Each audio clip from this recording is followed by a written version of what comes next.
After the Cowboys' narrow win yesterday against the New York Giants, it didn't even get to the end of the game before the Cowboys were like, we gotta sign Jadeveon Clowney. Clowney visited the Cowboys a couple of days before the game. He left the building, didn't get a deal done, and then they were like, we're gonna see two sides make a deal, all of this. But it finally happened, I think, like at halftime of the Cowboys-Giants game. So let's not waste any time and talk about how this signing affects the defense. Does it make you better? Is he already your best pass rusher? Let's get into it.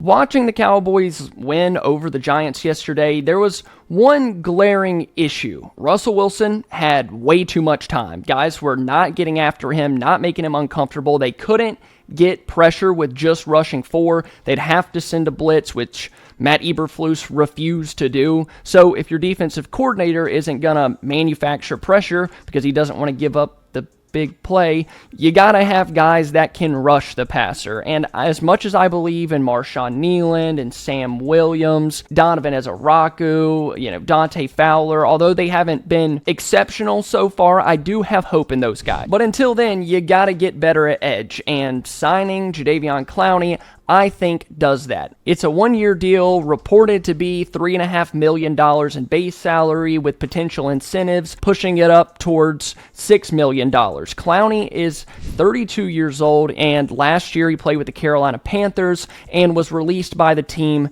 in May.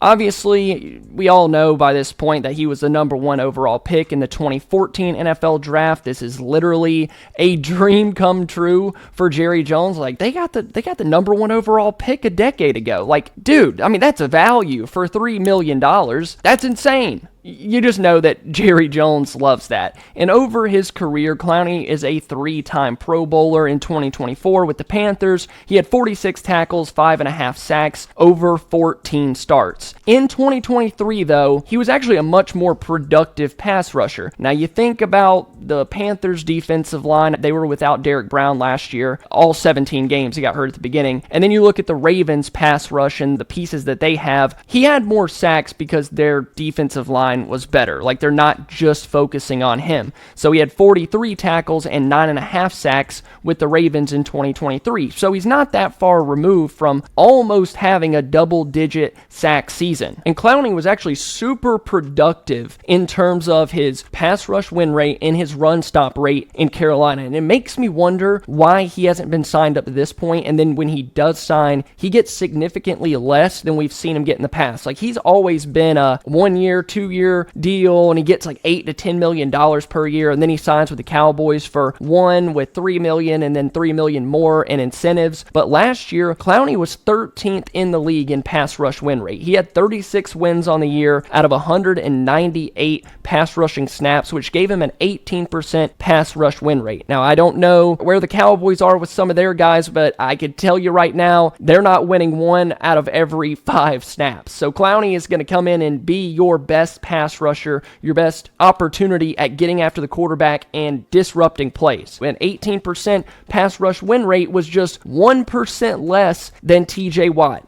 Listen, I'm not saying he's TJ Watt, but that was actually a pretty shocking stat. That's actually crazy. 18% for Clowney. And then you look at the edge run stop win rate, where he ranked 3rd in the league with Carolina. He had 63 wins, stopping the run on 194 rushing attempts, which was 32%, only behind Rashawn Gary and Max Crosby. That's some pretty good names, and he was in front of guys like Jared Verse, Chauncey Golston, Travon Walker, Nick Bosa.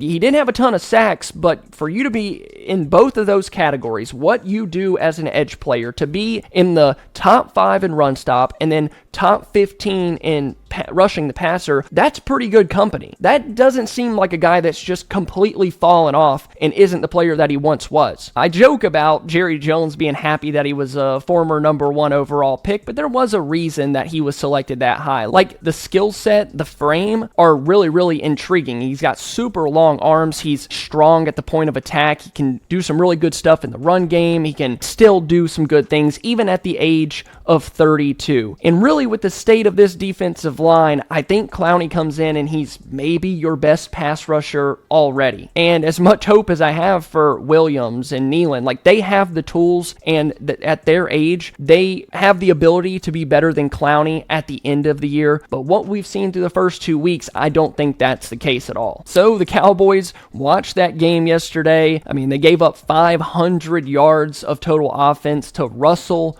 Wilson in the Giants. And if you haven't checked out my reaction video talking about the game, it'll be linked down below the top comment of this video. Go watch it. My instant reaction to what happened in Dallas yesterday. After the game, we got the notification that Jerry Jones said that they signed Clowney, and I think it literally happened at halftime because they were watching that. Coming into the year, my thing was the Cowboys have to stop the run. I think everyone has thought that up to this point, up until yesterday.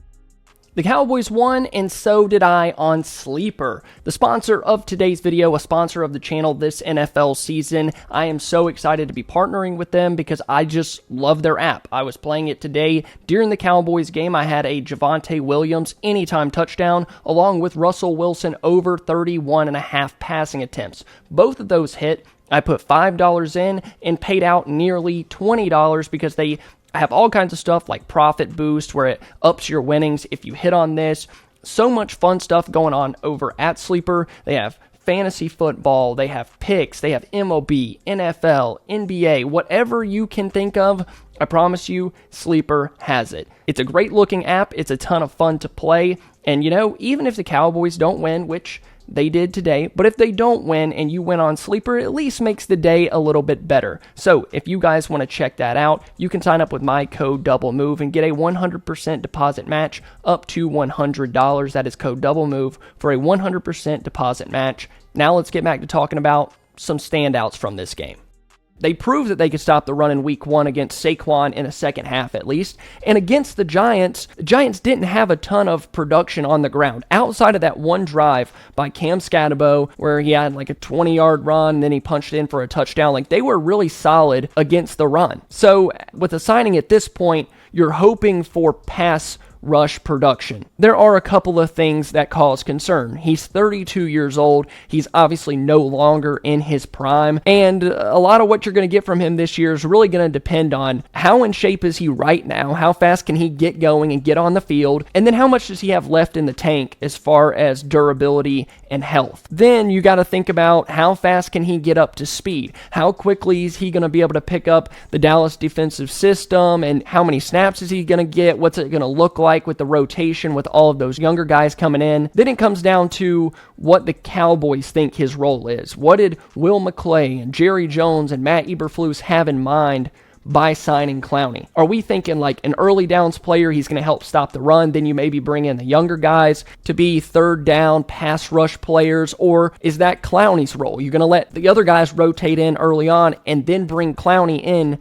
for pass rush situations, just so you don't wear him down and then maybe you get the production that you're really missing right now. But how quickly can he get into game shape? And then after a couple of weeks, after he kind of is on a pitch count for a little bit, what does his role look like? The Cowboys are telling us with this move, and I think everybody kind of gets the message right now, the defense needs help. It's not a crazy move, a crazy trade. They didn't go out and get an all-pro or anything like that, but they're telling you that they can't rush the passer like they want to, and they're going to have to bring guys in to help facilitate that. And it could work. I mean, Clowney had 9.5 sacks in 2023, had 5.5 in Carolina last year. That's more than most of your edges are on pace for right now. So you bring in a guy that has veteran presence, could help other guys develop with Williams and Nealon, and maybe get Dante Fowler on the right track, rushing the passer and stopping the run. But I do like this move. Hopefully he can be ready for week 3 against the Bears, because you're going to have to get after Caleb Williams. Now, Caleb Williams, we're going to talk about it, but Caleb Williams might run himself into a sack or two, but it would definitely help if you had a guy on the edge that could win like Clowney does. I went back and watched his 2024 sacks. I think even ranking top 15 in pass rush win rate, he does still seem kind of like a splash player. Like he'll get stonewalled a play or two, and out of nowhere, he'll swim move this guy and bull rush this guy, and then he's right at the quarterback in about 2 seconds. If he can do that here, that would be amazing. I think it could actually affect games, and that's really what you need right now at edge. I want you guys to let me know down below in the comments, what did you think about it? I just wanted to put this video out there. I have to talk about it, because what happens if Clowney goes out there in week 3 and just dominates? Then I'm gonna be like, oh, I didn't even talk about how good I thought he could be. At least we're not hearing, we like our guys. We like our guys. These guys have a chance to develop. No, go out, sign somebody. You got like $37 million in cap space, and let's do it. So that's all I got for you guys today. Thank you so much for watching. If you enjoyed, please be sure to leave a like and subscribe to the channel. We're on the road to 45,000 subscribers, so hit that button. I love you all, and I'll see you tomorrow because I got some film I want to break down.